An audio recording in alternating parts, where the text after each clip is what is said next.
Quero saudar os irmãos com a paz do Senhor. É uma alegria poder estarmos juntos outra vez em mais uma meditação bíblica com os irmãos. Quero ler com os irmãos um texto que se encontra no segundo livro dos reis de Israel, no capítulo 4, do versículo 1 ao versículo de número 7. Segundo livro dos reis de Israel, do versículo 1 ao versículo de número 7.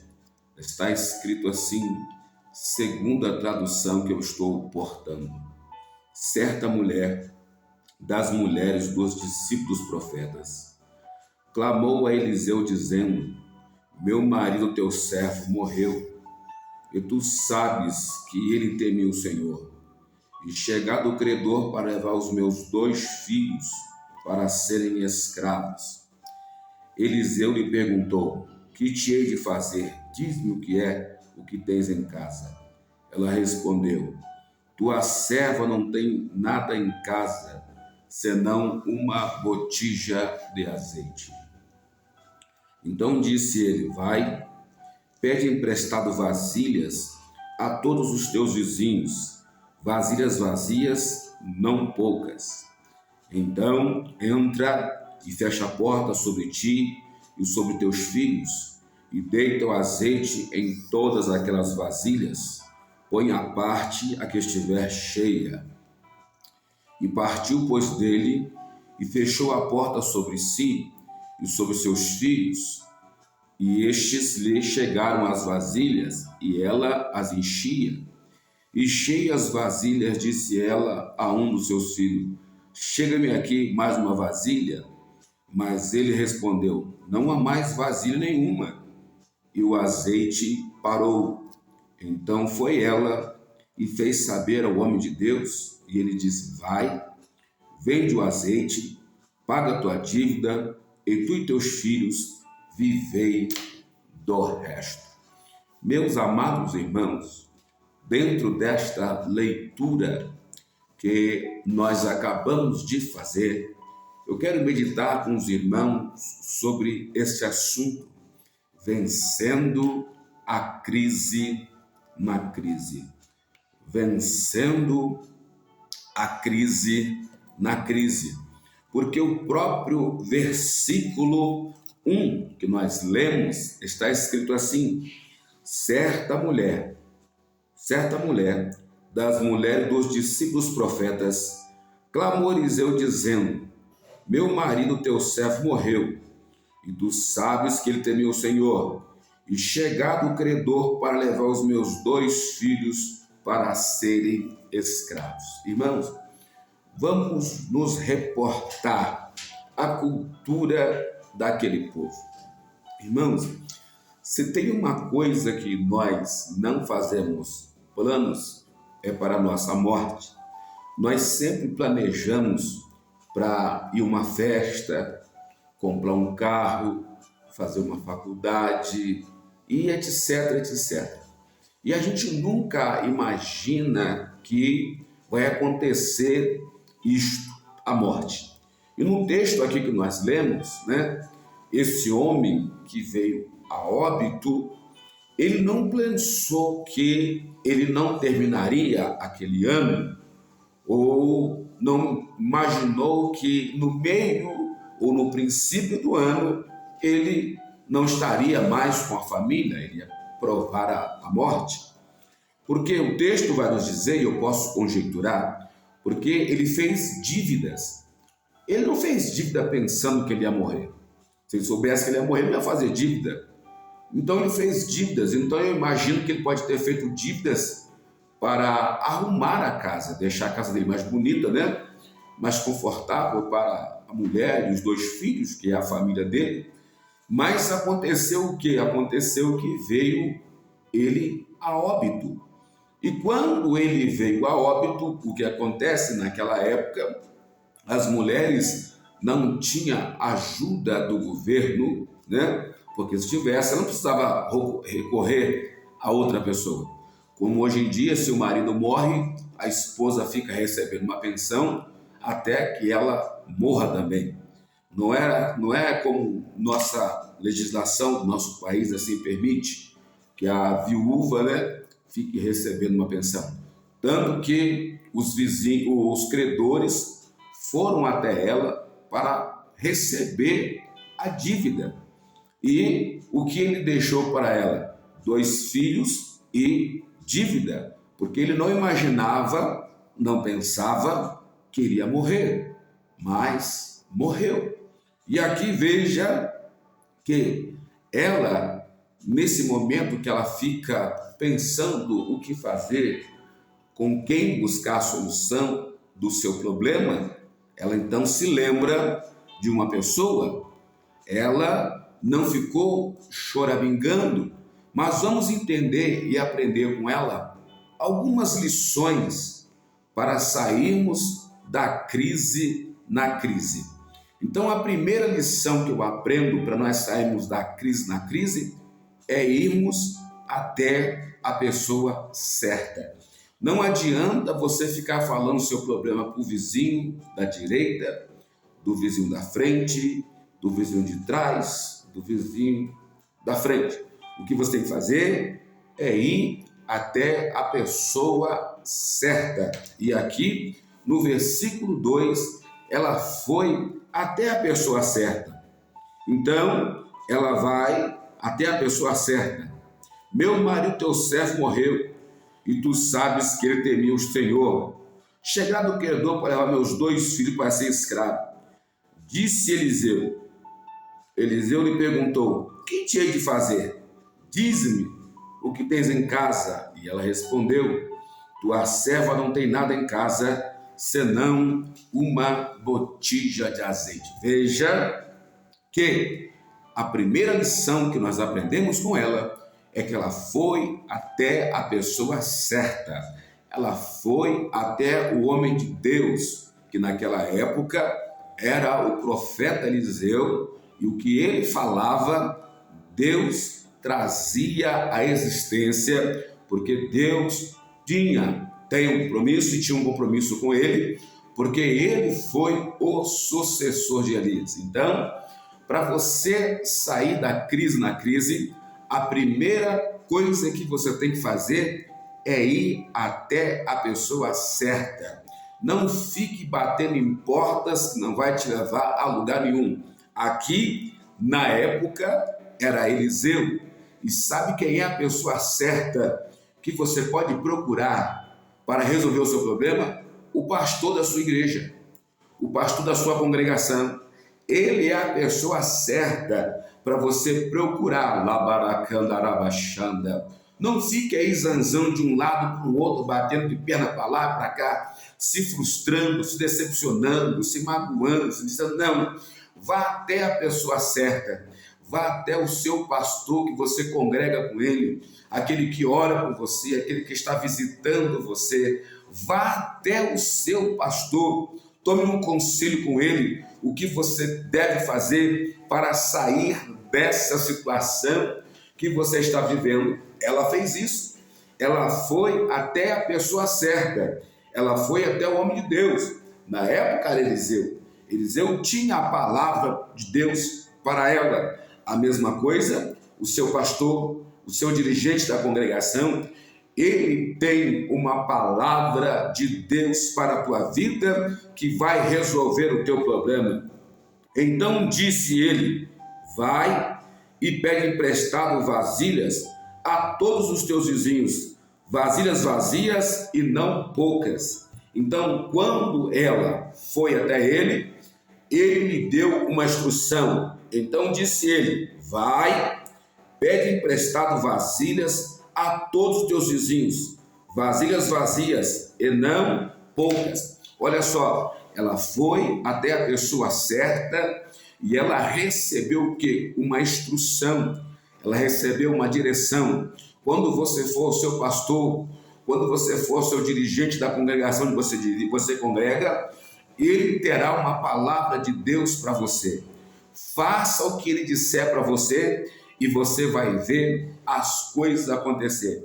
Então a primeira instrução que Eliseu deu para ele disse: vai e pede, nas outras traduções diz, vasos emprestados, não poucos.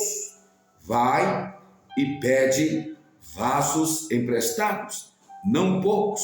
Então a segunda lição, ela ouviu o que o homem de Deus falou para ela.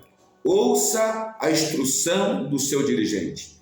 Ouça a instrução do seu pastor, para que você vença essa batalha, para você sair dessa crise na crise. Mas ouça a instrução do seu líder, do seu pastor, do seu dirigente de congregação. Aí você vai sair da crise na crise. A instrução que ele deu: vai e pede vasos emprestados. Essa é a segunda lição que nós aprendemos. A primeira, ela foi até quem? A pessoa certa. E segundo, ela ouviu a instrução da pessoa certa. E a terceira, irmão, a terceira é a mais interessante de todas. Qual? Vai e pede vaso emprestado. Irmão, como que essa mulher ia pedir vaso emprestado se ela não tem amigos? Pare e pense bem nisso que eu estou dizendo para você, medite nisso. Tem pessoas que não gostam de se aproximar de ninguém. Tem pessoas que na rua que mora não conversa com ninguém. Tem pessoas que no bairro que mora não conversa com ninguém. Tem pessoas que no prédio que mora não conversa com ninguém. No playground do prédio não conversa com ninguém. No parque do prédio não conversa com ninguém. E agora, meus irmãos, se essa mulher não tivesse amizades, como é que ela poderia arrumar vasos emprestados? E a segunda lição que nós aprendemos com a terceira lição: faça amizades. Faça amizades com as pessoas que moram na rua da sua casa. Faça amizades com as pessoas do bairro da sua casa. Faça amizades com as pessoas que moram no prédio que você mora. Faça amizades com as pessoas da cidade que você mora. Faça amizades, porque essas amizades podem te ajudar. E se ela não tivesse amigos, como é que ela iria pedir o vaso emprestado? Como é que Deus poderia operar o milagre na vida dela se ela não tivesse amigos? Então pega essa terceira lição. Faça amigos. Não fique só no seu mundinho. Não fique só no seu quadrado, não. Faça amizades. Sabe por quê? Porque essas amizades vão ajudar você. Essas amizades, quando você precisar e bater na porta delas, elas vão te ajudar. Faça amizades. Eu me lembro que eu li um livro do saudoso pastor David Poionshu, na época era Poionshu, depois mudou para David Poionshu, dizendo que as amizades abrem muitas portas. E é uma verdade, irmãos. Eu me lembro quando eu era pastor itinerante, eu estava na cidade de Juiz de Fora, eu estava pregando, aí eu me aproximei do pastor de uma igreja, e ele me deu um conselho, ele falou: pastor, por todas as igrejas que você passar, que você foi a primeira vez, pede para o pastor fazer uma carta para você, te apresentando a outros pastores daquele ministério, que aí a sua vida vai ficar muito mais fácil. E realmente, irmão, eu peguei aquele conselho daquele pastor, daquele nobre companheiro, pastor da igreja quadrangular, lá em Juiz de Fora, Minas Gerais, e eu peguei o conselho dele, e aonde eu chegava, eu fazia o que ele falou para mim, e aí as coisas começaram a acontecer na minha vida, irmãos.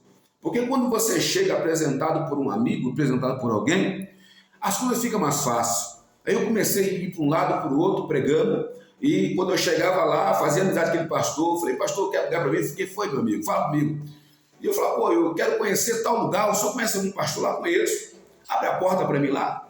E ele pegava, abria, pegava o telefone: ô fulano, e aí, como é que você tá? Tudo bem? Tudo bem, rapaz. Tá aqui um amigo meu, o pastor Paulo. Eu disse assim: se é amigo seu, é meu amigo. O pastor Paulo César e tal, manda ele vir. É seu amigo, é meu amigo. Então, as amizades, irmãos, elas facilitam a nossa vida. Então não queira, meu irmão, te dar um de lobo solitário, porque isso não vai te levar a lugar nenhum. Faça amizades. Essas amizades vão te ajudar. Eu me lembro quando eu trabalhava no pátio do Banco Itaú, na minha cidade, na minha região na época, conversando com o gerente do banco, cristão também, da Igreja Batista. Ele falou comigo assim: PC, eu fui ter minha primeira bicicleta com 17 anos. Eu falei: é mesmo? É. E aí, hoje eu estou onde eu estou porque meus amigos me ajudaram, meus amigos me incentivavam a estudar, e hoje eu estudei, sou formado, sou gerente do banco, entendeu? Mas porque os amigos, irmãos. Por isso que em Provérbios está escrito que amigos mais chegados que o irmão. Faça amizades, porque essas amizades vão abrir porta para você. Essas amizades, mas faça amizades boas. Amizades que você conheça a índole da pessoa. Amizade que essa pessoa não vai te decepcionar, não vai te magoar, não vai te ferir. Então, faça amizades, irmãos. Eu aprendi isso do pastor Panchu, nesse livro dele. As amizades abrem portas para você. E todo lugar que eu chegava, não, amigo do fulano é meu amigo. E assim foi, irmão. Então, se essa mulher aqui não tivesse amigos, como é que ela ia pedir vaso emprestado? Como é que ela poderia chegar e dizer: fulano, me empresta um vaso, mas eu não te conheço? Foi prestar uma pessoa que eu não te conheço? Não, não vou emprestar não. Mas ela, como ela era uma pessoa comunicativa, né? E fazia amigos, foi fácil. Eu imagino quando ela chama os filhos dela e diz assim: olha, vai na casa dos vizinhos aqui e pede vaso emprestado lá, fala que eu estou pedindo. Eu imagino quando chegar na porta: sou fulano, pois não, a mainha pediu, o linguajar nordestino, a mainha pediu para perguntar para o senhor se o senhor tem um vaso para emprestar para ela. Não, não tenho. Quando o senhor tiver aí, pode levar esses 3. E assim sucessivamente. Foi bateu na porta dos vizinhos, que eram seus conhecidos, que eram seus amigos, e foram emprestando os vasos para ela.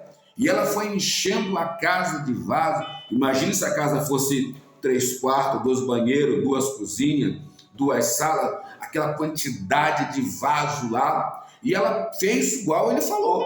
Ela seguiu a instrução do profeta, fez igual ele falou, e aí ela pegou agora a botija do azeite. Aí entra a parte de Deus. A nossa parte é ter fé em Deus e acreditar naquela palavra que foi liberada pelo homem de Deus. O homem de Deus liberou uma palavra para ela: pede vasos emprestados, não poucos, mas muitos, e depois enche os vasos. Aí agora foi a fé dela. Ela acreditou tanto que ela pediu os vasos emprestados, seguiu a instrução do homem de Deus, e agora entra a parte de Deus, fazer o milagre. O milagre não se explica. Multiplicação não se explica. Só Deus.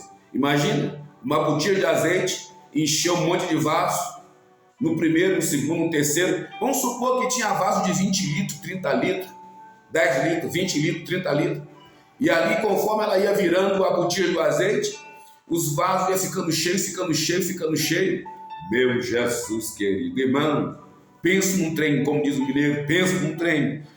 Você vai pegar um vaso, aquela botija de azeite, e virar no vaso e dá para esguichar aquela coisa aquele jato de azeite, e começar a encher os vasos, irmão. Eu acho que se eu tivesse ali, acho que eu desmaiava, irmão, de ver um negócio daquele, esguichar aquele esguicho de azeite assim, e azeite bom, mano, não é esse azeite falsificado, não, óleo composto, não, azeite, viu? Azeite bom. E ela ali, ela faz segundo a palavra do homem de Deus, e quando ela pede o filho dela, traz mais vaso, e cheia as vasilhas, disse ela a um dos filhos, versículo 6, chega aqui mais uma vasilha, mas ele respondeu: não há mais vasilha nenhuma, e o azeite parou. Não há mais vasilha nenhuma, está tudo cheio, mãe. E quando, olha só, desde quando azeite tem ouvido? Desde quando azeite tem ouvido, irmão? Ouviu que parou o azeite, que acabou os vasos, parou o azeite. Azeite tem ouvido? Ele deve ter ouvido, né? Mas falou: não tem mais vasilha nenhuma, está tudo cheio. O azeite parou. O azeite Parou. Deus é o Senhor. O nosso Deus é o mesmo. Ele não mudou. Nós podemos mudar, mas Ele não muda. Ele é o mesmo ontem, hoje e eternamente. Está escrito em Hebreus, capítulo 13, versículo 8. Ele é o mesmo ontem, hoje e eternamente. O Deus de Abraão, de Isaac, de Jacó, que fez o milagre, Ele quer fazer também o milagre na sua vida. Ele quer tirar você dessa crise na crise, como aconteceu com essa mulher. Eu não estou usando o nome do Senhor, por quê? Do Senhor Jesus, irmãos? Porque eu estou usando o Antigo Testamento. Para não ferir a doutrina bíblica, então nós usamos o nome de Deus de Abraão, de Isaac, de Jacó, o Senhor dos Exércitos, porque é o Antigo Testamento. Já no Novo Testamento nós usamos o nome de Jesus Cristo sem ferir a doutrina bíblica. Amém, meus irmãos? Então aqui o Senhor Deus operou o milagre na vida desta mulher, tirando ela da crise na crise. Por quê? Porque Ele é o Senhor. Ele não mudou. Ele é o Senhor. Ele não mudou. Ele é o Senhor. Então foi ela, versículo 7. Então foi ela e fez saber ao homem de Deus e disse: vai. Então foi ela, fez saber ao homem de Deus e ele disse: vai, vende o azeite, paga a tua dívida e tu e teu filho do resto. Olha só, ela não tinha profissão. E qual profissão ela teve agora? Vendedora. Olha o azeite extra virgem. Esse azeite aqui é bom. E quanto que é? Aqui na cidade de Maria da Fé é a capital do azeite. E aqui o azeite é 500 ml. 500 ml do azeite. Aqui é R$60, irmão. Mas é um azeite, viu? Um azeite bom. Quanto é ml de azeite? Ela, R$60. Eu quero 2, 120. E assim foi. Eu quero 1 litro, eu quero outro, eu quero outro, também quero outro. Vendeu todo o azeite, pagou a dívida dela e viveu do resto. E detalhe, ela não tinha profissão, agora tem vendedora de azeite. Oh glória! Urabacandarabachandarabacai. Deus tirou ela da crise na crise e ainda deu uma profissão para ela, vendedora. Agora ela não precisava mais ficar correndo atrás de ninguém, porque ela agora tinha uma profissão, vendedora. E eu quero perguntar a você neste dia: o que você tem na sua casa? O que você tem que Deus pode multiplicar e trazer à existência aquilo que não existe na sua casa? O que você sabe fazer? De repente você sabe fazer uma coxinha, um quibe, um risole. Vende isso, não. Ah, pastor, mas eu não tenho dinheiro. Lembra da mulher? Ela tinha amigos. Você tem amigos? Pede emprestado 1 quilo de farinha. Pede emprestado 1 quilo de coisa e diz para ele: não, eu quero fazer um salgadinho para me vender. E sai vendendo. Faz uma trufa. Faz trufa para vender. Isso. Ah, mas vai nos seus amigos. Fulano, quer lugar para mim? Eu estou desempregado e tal. Mas você pode fazer, pode me arrumar aí uma barra de chocolate que eu vou derreter, vou fazer umas trufas para vender. Faça isso, não. Meu colega, você quer lugar para mim? Você não tem aí uns R$20, não? Mas para quê? Eu vou ali no depósito de doce ali e vou pegar uns doces e vou vender. Vai vender alguma coisa, irmão. Alguma coisa você tem na sua casa que você pode usar. Usa seu corpo. Para de ficar procrastinando. Começa a se mover, Começa a criar alguma coisa. Labadacalaxarabacanda. E Deus vai tirar você desta crise.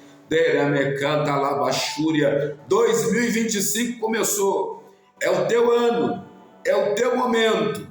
É a tua história. Xarabacandarabacai. Eu quero orar por você, para que o Senhor Deus abra os teus olhos e você veja o que você tem na sua casa, o que você pode usar, o que você tem. Você tem capacidade. Você é uma pessoa, Deus não colocou você aqui à toa. Você está aqui porque você é capaz. Você está aqui porque você tem algo bom. Deus não te escolheu à toa, você não está vendo, mas eu vou fazer uma oração com você. Igual Eliseu orou com Geazi: Senhor, abre os olhos de todas essas pessoas que estão na crise, para que elas saiam da crise na crise. Abre os olhos dela para que ela veja o potencial, o que ela tem na casa dela, para que venha mudar a história dela, para que ele venha sair desta crise que ele está vivendo, Senhor. Mostra para ele que ele tem coisas na casa dele que vão ajudar ele a sair desta crise, Pai. Em o nome de Jesus Cristo eu te peço, abre os olhos dele hoje, abre os olhos dela hoje, para que ela entenda, para que ele entenda que eles podem sair desta crise na crise. Em o nome de Jesus Cristo eu te peço, Pai, e te agradeço por esses irmãos que ainda vão dizer que saíram da crise na crise através desta palavra. Em o nome de Jesus Cristo, saia da crise na crise, em nome de Jesus, e até a próxima, querendo Deus.